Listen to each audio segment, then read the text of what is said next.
హేమలత గారు, సార్ మూడవ రాజధానిగా కర్నూలు హైకోర్టు ఇస్తామని జగన్ గారు చెప్పారు. ఇప్పుడు చంద్రబాబు నాయుడు గారు వచ్చి కర్నూలు హైకోర్టు ప్రసక్తి లేకుండా కర్నూలుని కూడా అభివృద్ధి చేస్తామని మాత్రమే చెప్తున్నారు.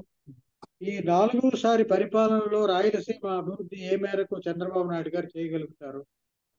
సార్ రాయలసీమ గతంలో కూడా హైకోర్టు అన్నప్పుడు కూడా చాలా మంది కర్నూలు వాళ్ళు హైకోర్టు ద్వారా ఓన్లీ హైకోర్టు ద్వారా రాయలసీమ డెవలప్మెంట్ కాదు, రాయలసీమ డెవలప్మెంట్ కోసం కంప్లీట్ గా ఒక ప్రత్యేకమైన ఒక యాక్షన్ ప్లాన్ కావాలి. మాకు నదులు పక్కనే వెళ్తున్నాయి, నదులకు సంబంధించిన అనేక ప్రాజెక్టులు ఈ రోజుకి కూడా పెండింగ్ లో ఉన్నాయి. ఆ నదులకు సంబంధించిన అన్ని ప్రాజెక్ట్ వేదవతి ఎత్తిపోతల పథకం కానీ ఇట్లా చాలా చాలా చిన్న చిన్న ప్రాజెక్ట్, చిన్న చిన్న ప్రాజెక్టులు అండి. చాలా తక్కువ అమౌంట్ ఆర్డిఎక్స్ అని ఒకటి ఒక కెనాల్, అది దగ్గర దగ్గర చాలా గతంలో ప్రభుత్వంకి వస్తే నేను చేస్తానని చంద్రబాబు నాయుడు గారే చెప్పారు. ఆ తర్వాత గుండ్రే జగన్ వచ్చి దాన్ని పక్కన గుం- పెట్టారు.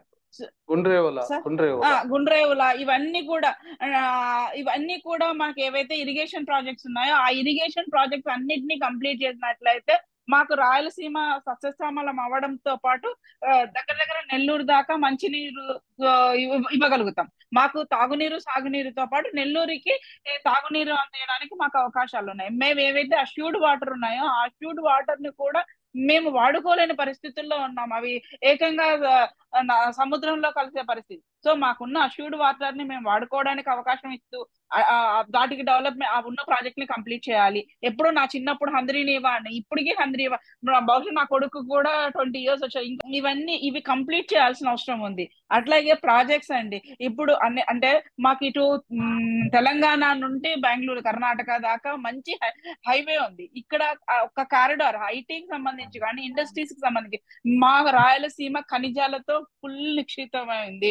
ఇక్కడ అనేక ఫ్యాక్టరీలకు అవకాశం ఉంది. ఇక్కడ మాకంతా ఉన్నది డ్రై ల్యాండ్, ఇప్పుడు అమరావతి ప్రాంతంలో వెట్ ల్యాండ్ ఉంది, 3 పంటలు పండే ప్రాంతం. మాకు ఒక్క పంట కూడా దిక్కులేక మేము సుగ్గికి వెళ్లే పరిస్థితిలో. సో ఇక్కడ ఇప్పుడు మా ఆదోని ఏరియాలో పత్తికి చాలా ఫేమస్, కాటన్ ఇండస్ట్రీస్ కానివ్వండి, అనేక పరిశ్రమలు మూతపడిన పరిశ్రమలను తిరిగి తెరిపించడంలో కానివ్వండి, అట్లాగే ఇక్కడ ఐటీ కారిడార్ ఏదైనా అవకాశం ఉన్నప్పుడు మాకు హిందూపూర్ లో ఇంతకు ముందు గతంలో ప్రామిస్ చేశారు అవి కానీ, అట్లాగే కేంద్రం నుండి అనేక ప్రభుత్వ సంస్థలు వస్తున్నాయి. ఆ సంస్థలు మీరు బాగా అభివృద్ధి చెందిన ప్రాంతాల్లో కాకుండా రాయలసీమ లాంటి ప్రాంతాల్లో పెట్టినట్లయితే మనకు బాగుంటుంది. ఇప్పుడు ఈ రోజు కూడా రాయలసీమ ప్రాంతాల్లో ఎడ్యుకేషన్ అంటే మేము ఇటు బెంగళూరు కానివ్వండి, అటు హైదరాబాద్ కానీ పోయి చదువుతున్నాం. అలా కాకుండా మా రాయలసీమలో ఎక్కడైనా కానీ మంచి మంచి మంచి ఇప్పుడు ఓన్లీ ప్రభుత్వ సంస్థలే కాకుండా ప్రైవేటు రకరకాల ప్రైవేటు అంటే